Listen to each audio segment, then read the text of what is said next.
خوایندو ډیره مننه کوم چې تاسو دلته نن راغلي یاستئ او په دې مظاهره کې مو شرکت کړی دی. نو زموږ پروګرام د اختتام په مرحلو کې ده.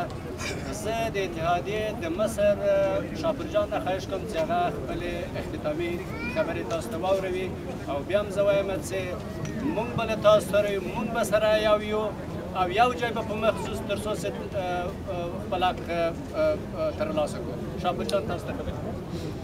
هموطنان نهایت محترم و گپای تکراری نخواستم در قدم نخواست از کسایی که در برگزاری مراسم شرکت کردن تشکر میکنم. از آقای عبدال که از آغاز سال 2000 روز تا دقایق آخر مظاهره بسیار پیش برد تشکر میکنم. سال فعال گرفت. در اخیر پرده طی یک ماهی که ما کار کردیم از دوستایی که در قسمت ساختن قطعنامه، ساختن شعارا، خبر کردن مردم، همه دوستایی که سهم گرفتن از همه‌شان تشکر میکنم. انجمن لکمار ما کمک کرد، کارا تنظیم کرد، تشکر از دوستان میکنم. از دکتر دلتاشی نزاد، از آواز اتحادیه آقای توفا و خانمشان، دیگه انجمنایی که با همکار بودن و دیگه دوستایی که در این قسمت زیادتر سهم داشتن تشکر میکنم که ما تونستیم روز محفل برگزار کنیم. این آغاز کار است. برای اقتدامش ما ضرورت به انرژی و توان بیشتر داریم. ما امیدوار هستم که در محافل بعدی با یک مشت واحد تصمیم هموطن و نرد خود گفت در نظام مشترک است. همه ما شما نرد مشترک داریم. ما بر سرای رسا بر همه دوستان اطمینان میدم که اتحادیه مسئول دفاع از یک گروه نیست.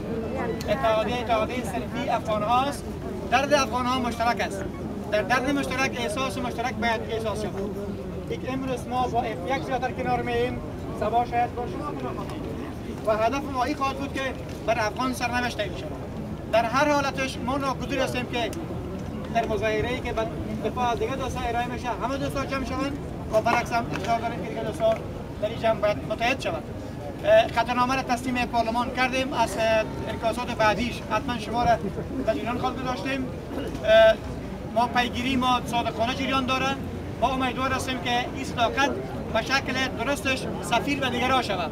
یعنی حرف ما حرف صادقانه به دیگران انتقال شود. چون خصوصیت‌های کاری افغانی طوری است که وقتی ما اینجا کار کردیم، از اینکه با دوستان خداحافظی کردن رفتن طرف خانه خود، تبصره‌های بعدی که به شکل منفی شنیدم میگه والا سیام چیزی نکردن.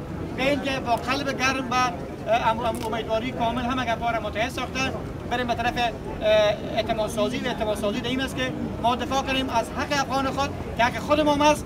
ما مدیون احسان گفتگان تا برای کسی احسان نمیگذاریم که ما دفاع میکنیم به خاطر که ما مکلفیت داریم.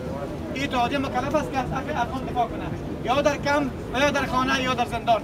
در هر حالش ما دفاع از حق افغان حق مشروع خود میدانیم و مکلف هستیم که از دفاع کنیم.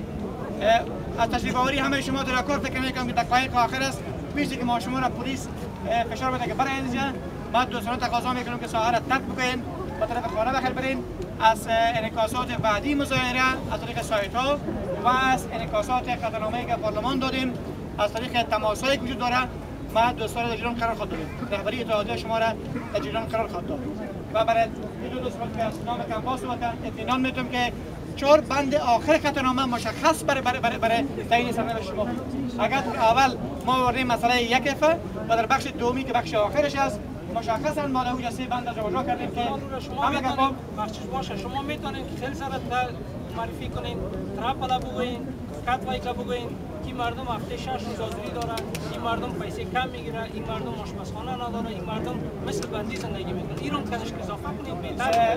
این کار خود کردیم ولی قانونا همه ما شما آگاهی داریم که یک کشور بر اساس قانون اداره میشه. در قوانین اداری کشور ما حق مداخله نداریم.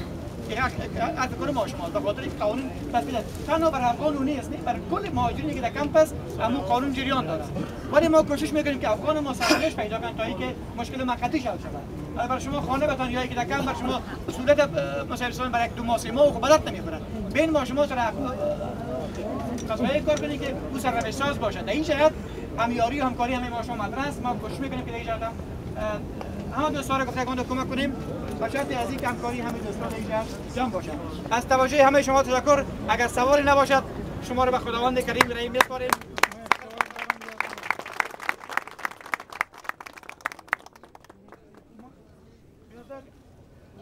توجه اتحادیه در یک مورد